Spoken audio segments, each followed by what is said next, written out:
Welcome to the deep dive. Today, we're not really talking about some harmless tech glitch that just fizzled out.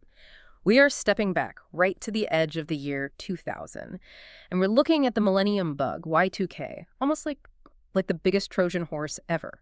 Because the sources we've been digging into, they suggest the panic wasn't just, about computers crashing. It was that some kind of global conspiracy was actually trying to use that date change for something much, much darker. Exactly. So our mission today is a real forensic look, deep into intelligence reports, programmer notes, political memos. It's quite a stack of documents. We've got intelligence officers, top programmers, high-level politicians, and, well, an alien threat, believe it or not, all centered on this one core problem. What happens when technology that was basically designed with a built-in flaw does fail, right when everyone expects it to, but with, let's say, a bit of a push? Right. And the key figures popping up again and again in these reports, guiding us through this sort of unprecedented crisis. There's Harry Sullivan, an MI5 guy, seems like a long-serving operative. His name is on almost everything confidential. George Gardner, he's the Y2K expert whose findings really flipped the whole script. And then there's the doctor, an enigmatic systems expert. The sources are a bit vague on his origins, mentions something called TARDIS time systems, but clearly he's some kind of specialist in, well, time and digital forensics, it seems. Okay, so let's really unpack this. Before we even touch the conspiracies, the biomechanical snakes, we need to get the scale of the original Y2K problem, the sheer technical and frankly financial weight of it. And it all came down to saving memory, right? Decades ago. Precisely. Back in the 60s, the 70s, computer storage was just incredibly expensive. So programmers, to save space, they decided to store dates with only 2 digits, 99 instead of 1999. They figured, probably reasonably at the time, that those programs would be long gone by the year 2000. They were catastrophically wrong. And the math error this created is so basic, but so fundamental. A computer comparing dates. Okay, say August 12th, 1998 versus February 11th, 1999. It sees the numbers. 980,812 is obviously less than 990,211. Simple. But then comes September 14th, 2000. The date is 000914. And numerically, 000911 is lower than 990,211. Meaning the system thinks 2000 happened before 1999. It effectively jumps back 100 years. And this wasn't just messing up spreadsheets. Our analysis shows these immediate, measurable, really systemic economic hits. Chase Manhattan Bank. They were publicly saying they spent $250 million a year just fixing this. Economic models were suggesting Y2K could knock 0.5% off U.S. growth. That's up to recession territory. About the same impact as the '98 Asian financial crash. It's terrifying how deep this flaw went. Not just big corporate databases. We're talking critical stuff. Embedded systems in hospitals, your phone, maybe your microwave. And the big public utilities, gas, electricity, water, crucial things. Visa, MasterCard even had to pull cards expiring in 0. They did, yeah. Temporarily withdrew them because the systems just couldn't reliably process that 100 expiry date. But the detail in the technical briefs that really stands out, it's air traffic control. Just think about this for a second. Dates are absolutely essential for calculating maintenance, flight paths, everything. If the whole global system went down hard, the only safe option, the protocol, is ground every single plane. That is, terrifying. The fragility of it all. Something we just assume works. It gets worse. The sources actually reveal this stunning fact. The air traffic system, globally, assumes a certain number of planes are always in the air. The world literally did not have enough runway and hangar space to park every single commercial and private plane at the same time. No way. Yeah, the entire system could have just seized up. Gridlock. Nowhere to put the planes. This level of real systemic risk, it grounded the panic in something tangible. Which brings us to the shocking part. Right. Here's where it gets really interesting. Because this looming Y2K disaster, it wasn't just this global accident waiting to happen. According to these sources, it was being actively, deliberately engineered. The economic chaos was one thing, but this discovery by George Gardner, it showed that underneath all the financial panic, there was this specific targeted sabotage going on. Yeah, the sources point directly at this company, Silver Bullet, CEO named Byron Cutter. They were marketing these, expensive Y2K solutions, fixes. But George Gardner, he was a project manager for one of their clients, and he started pulling at a thread. He found this weird little piggyback chip, the SB005, secretly embedded, not just in their clients' machines, but in crucial defense systems, corporate systems, including at a major defense contractor called Condef. So the company selling the cure was actually planting the disease? Exactly that. Gardner's notes, they confirmed it. The SB005 chip, instead of fixing the date problem, it was explicitly designed to fail, catastrophically, right at midnight, December 31st. It wasn't a bug in the fix. It was a timer bomb, hidden inside critical infrastructure all over the world. The Y2K bug was the perfect cover. This chip was the real weapon. And this hidden weapon, this leads us straight into the really deep end, techno-espionage and, well, the truly strange part, the alien threat. The sources call them the Voracians. Wait, the report says they're biomechanical snakes in human clothing. How solid was the intelligence on that, even within these documents? Well, within the context of this specific intelligence community reporting, the Voracians are presented as a documented known threat, hybrids basically, derived from some ancient AI called Voracia, an AI that believed organic life was just inefficient, chaotic. The MI5 memos mentioned they had trouble fully suppressing physical tells, like a subtle head twitch, or their eyes flickering almond-shaped yellow pupils, apparently. Okay, so not just some criminal gang. This was an alien-backed digital coup attempt. What was the end game? The ultimate goal, according to the files, was to complete and deploy something called Voractal, described as a highly sophisticated digital creature, or maybe an intelligence, and they planned to use that global network of SB005 chips they'd secretly installed as a ready-made infrastructure to basically liberate the technology of Earth and in the chaos enslave humanity. And that the infiltration wasn't just digital. Harry Sullivan's old colleague, Sarah Jane Smith, her name comes up again. Tied to similar incidents before, she gave him a pen, a heavy steel biro, the report says. And this pen became critical. Absolutely critical. Yeah, finally from a previous run-in with another Voracian group linked to a company called Y2. The pen supposedly contained fragments of this Voractal code. And crucially, it acted like a strong, localized tracking beacon, making it the prime target for, well, for everyone involved. And then there was the gas, Melcham's gas, described as a sophisticated neural inhibitor used on guards. This discovery was seen as confirmation.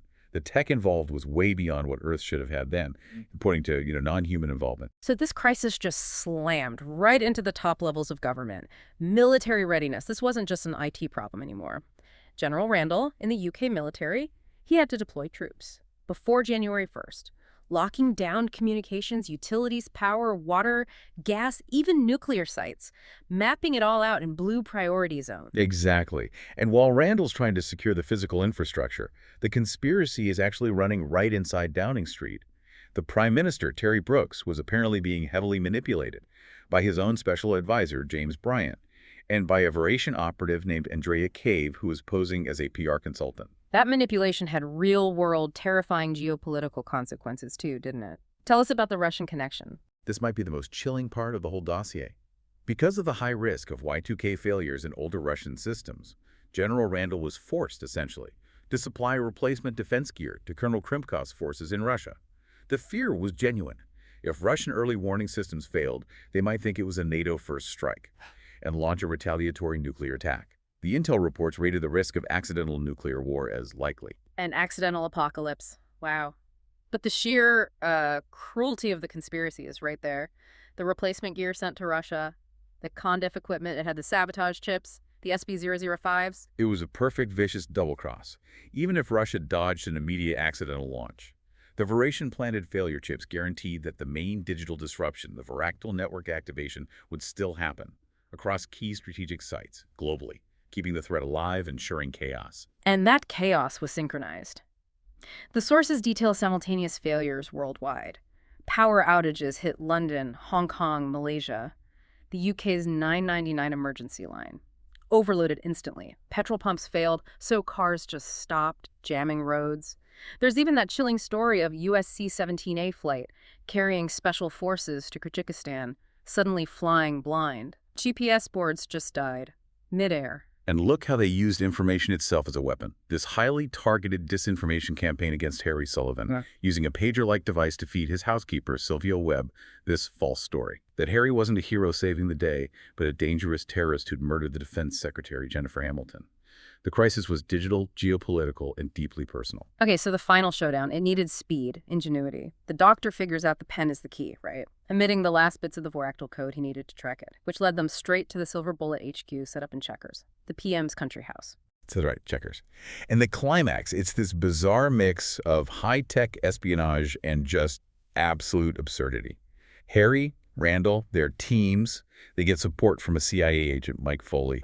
They confront the Voracians, including a Colonel Matwell, at Downing Street. And this is where the doctor gets creative. Wait, this is the tank part, isn't it? The source mentioned a tank. It did. The Doctor, needing heavy backup, somehow gets his hands on a chieftain tank, calls it Fred apparently, drives it straight down Whitehall, provides cover, and yes, quite literally crushes the Voracian Colonel Atwell under its tracks. Drove a tank into Whitehall. The audacity, it's just, yes, breathtaking. Unbelievable. So with the street-level fight won, they corner the main compilation system back at Checkers, and they find this guy, Dave Hedges, partially converted into a Voracian, monitoring the final activation. This is the big aha moment then. The solution that relies purely on programming. The Doctor didn't try to fix the Y2K bug. No, exactly. That would have taken way too long. Yeah. And it might have just papered over the Voractal code anyway. The genius, according to the analysis, was in its simplicity, its elegance, really. The Doctor used his deep understanding of how the SB005 chip worked its core algorithm to reverse its function. So instead of making it calculate the date as 2000, he deliberately forced the original date failure. Made it see 1900 again, right inside the Voractal compilation process itself. He weaponized the Millennium Bug against the aliens who were exploiting it, used their own failure mechanism to bring them down. Precisely. The reintroduced Y2K bug caused this massive system failure within Voractal.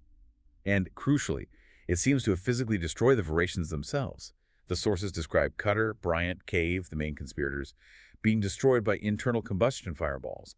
Their biological, digital hybrid systems just couldn't handle the failure cascade triggered by that reverse Y2K error, defeated by the very glitch they planned to ride to victory. And in the immediate aftermath, things start coming back online, partly because of the military's low-tech backup plans. Generators, Morse code. The political fallout was quick, too. Prime Minister Brooks resigns fast. Rumors mentioned he owed Bryant a lot of money. Yeah, the deputy PM, Philip Cotton, stepped up, called a general election, and made the immediate call. Classify everything. Total secrecy, no official Hansard record of the debates, no video, no audio recordings mentioned in the files. The real terrifying story of the Y2K crisis, the Voracian plot, just buried. National security. Gone. So what's the takeaway here? The world dodged a bullet, not just because of spies and programmers, but because this incredibly sophisticated, high-tech alien plot to take over Earth was ultimately brought down by a classic, simple programming mistake from decades earlier. Intentionally put back into the system. The genius was seeing that the biggest vulnerability was the one everyone knew about, but the villains thought they controlled. Absolutely. And the core lesson from all this material, really, is about the sheer vulnerability of our interconnected systems, our infrastructure, whether it's exploited by accident, like the original Y2K potential, or by deliberate design, like the SB005 chip. Our complex world was, and maybe still is, incredibly fragile, ripe for catastrophic failure. And as our tech gets exponentially more complex now, you have to wonder, right, how much of our current world relies on hidden embedded systems we don't even see?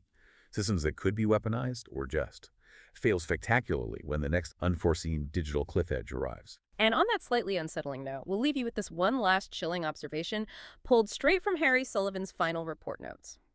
In the aftermath, Harry's watching his housekeeper, Sylvia Webb, remember? The barmaid who'd been manipulated, nearly killed.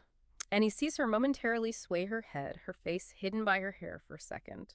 An action described as frighteningly similar to those suppressed physical psychics of the Voracians they'd just defeated. So if the alien threat was truly wiped out, why end the report with that tiny, deeply unsettling detail? Makes you wonder, doesn't it? Was the conspiracy really contained? Or are little fragments of that Voracian agenda still out there, lingering, hiding in plain sight?